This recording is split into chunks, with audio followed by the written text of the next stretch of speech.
Is there such a thing as human nature? Well, there's that which is called human nature. So there's such a thing as human nature. It's a viewpoint. Could be animal nature, it could be earth nature, alien nature, could be any kind of nature that more or less justifies behavior. You have Buddha nature, which is presumably the highest nature that is ascribed to spirit soul in human form. Means enlightened nature.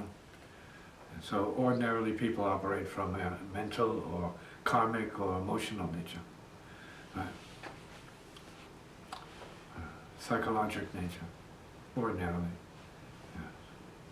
Psychophysical nature. Body-mind nature. Is one's karma and one's nature the same thing? Karma is nature, nature is karma. See, nature is at a karmic level is karma. That means mechanical level.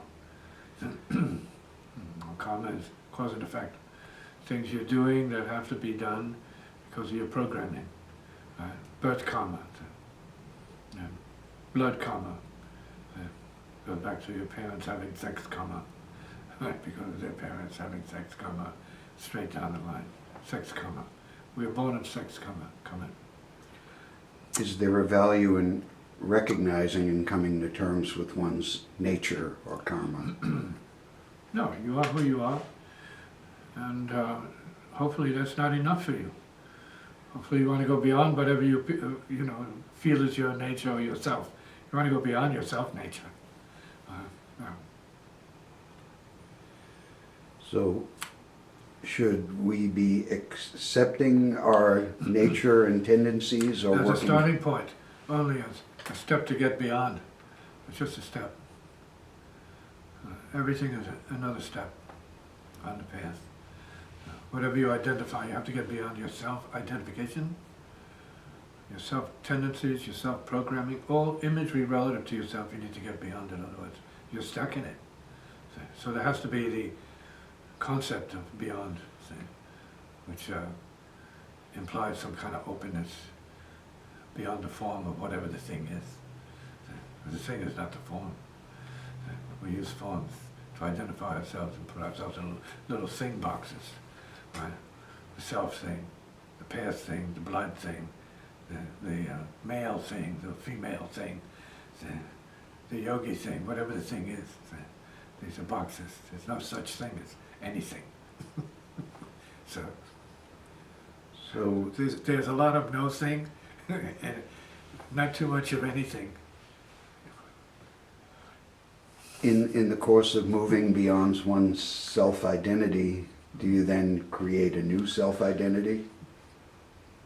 Ideally, you want to get way beyond your own self-identity, as that might reflect your past and not your becoming or your future, what you need to be. What you've been is not necessarily what you need to be. So you need to, as an individual, determine how much of what you've been you still need to be, since you love it so much.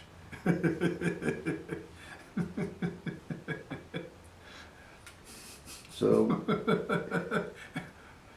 You have to get beyond loving yourself, as it were. Try and do that. I think that's good practice for you. so as you get beyond yourself and loving yourself, where do you go? What's next? Everything is next then. Everything is next.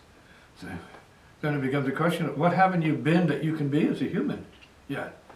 Instead of continually reflecting back on what you've done and what you've been as any gauge of reality. No, that's just your time track. That's just past time. See, that's already gone. It's already done. See, what have you yet to become? See, experience. See, if not the universe and infinity,